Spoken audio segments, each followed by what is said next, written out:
Good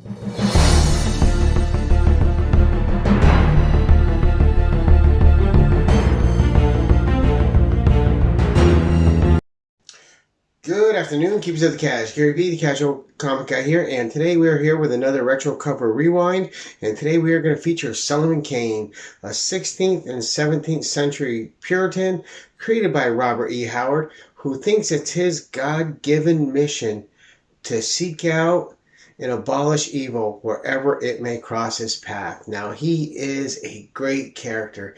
He is headstrong, only cares about his mission, his holy mission that he sees it granted to him by God to vanquish all evil set before him. So with that kind of 100% forward attitude, it's just a great character. And we'll give a little bit of history.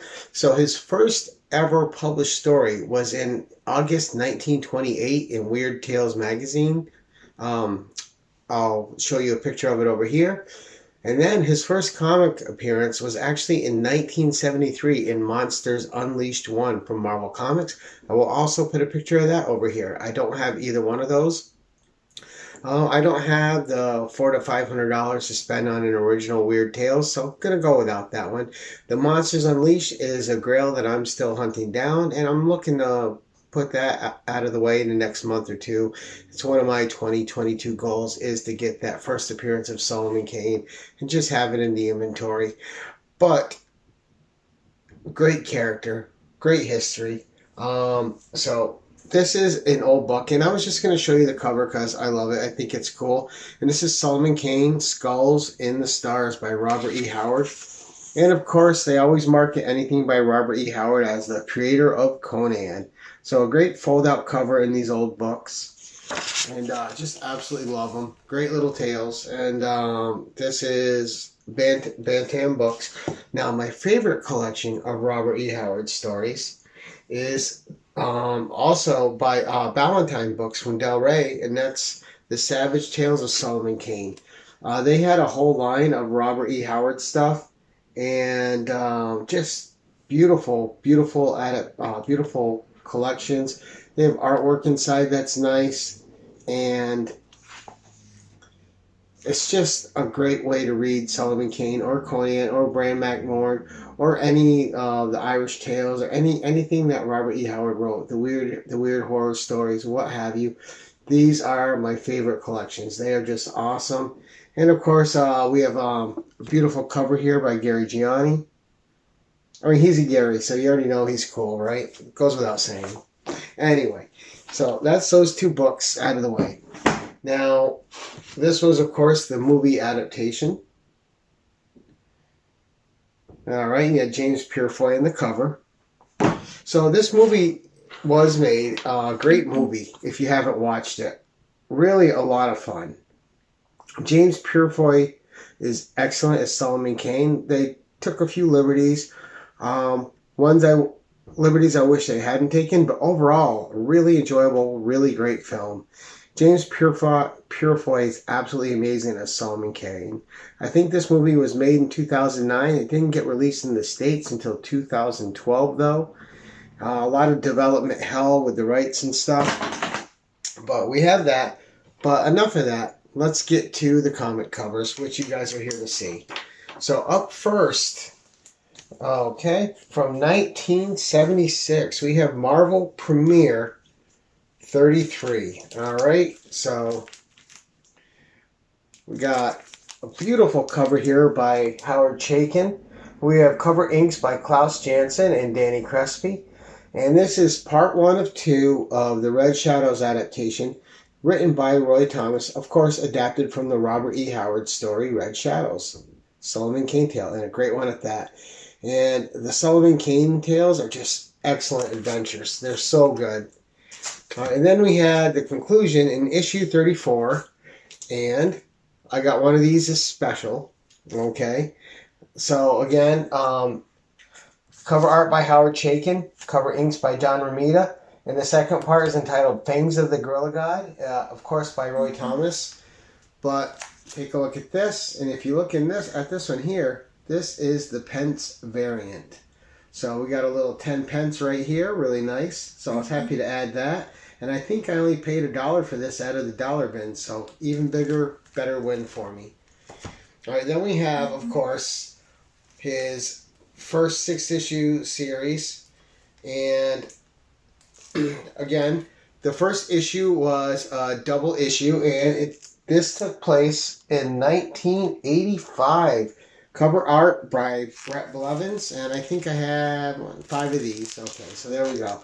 So a gorgeous cover by Brett Blevins. Lots of atmosphere in it, and it just really sets a mood for what you're in for. Of course, we also have the direct and the newsstand, and just a great issue.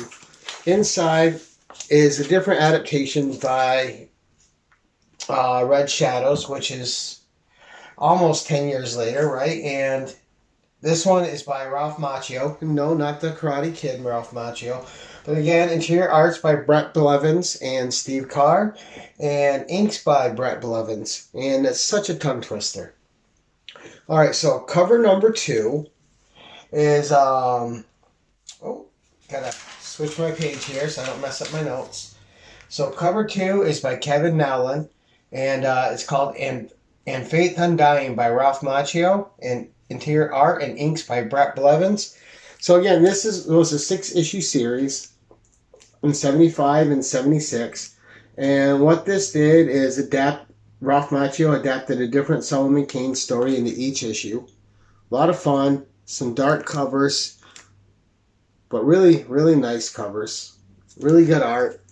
And a criminally underpriced series. You can get this series out of your dollar bins in near mint shape, most likely, for $1, $2. They're not expensive.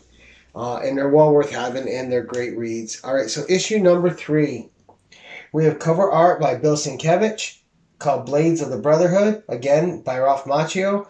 Interior art by Brett Blevins and inks by Al Williamson. And again, just a great Bill Sienkiewicz cover. We have it in newsstand and direct edition. So there we go.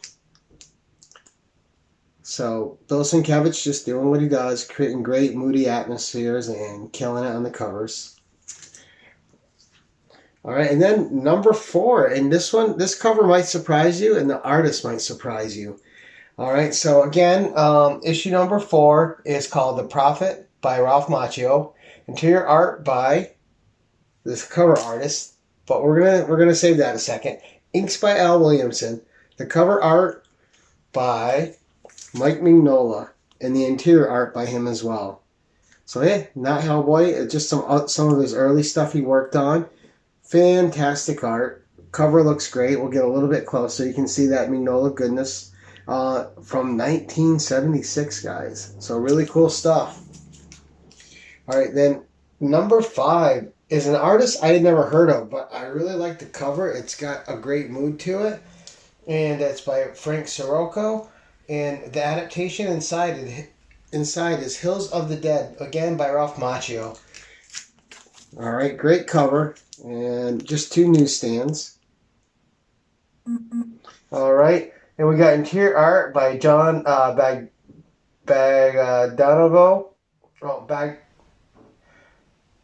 Bagdanov. Sorry, John Bagdanov, and inks by Al Williamson. I don't know why that word was so hard. I was tripping over his name. And of course, my phone decided to go crazy during this whole time of filming. Nothing was going on at all. All right. And then we get to number 6.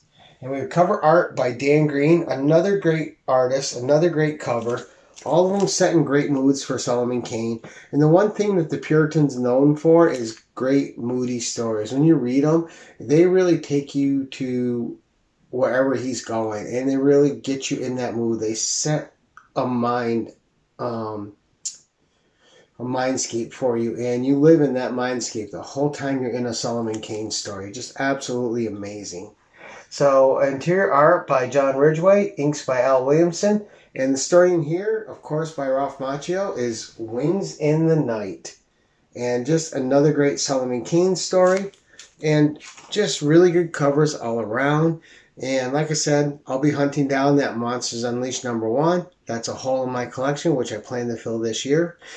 But that's it, guys. I hope you enjoyed this, and let me know what you think in the comments below. Are you a Solomon Kane fan? I know I am. Did you see the movie? Have you read any of the stories? Solomon Kane is one of those underrated characters that has a great history in literature and has fantastic stories. And man, let's not let this character be forgotten. He is absolutely amazing. But that's it for today, guys. Until next time, keep it casual.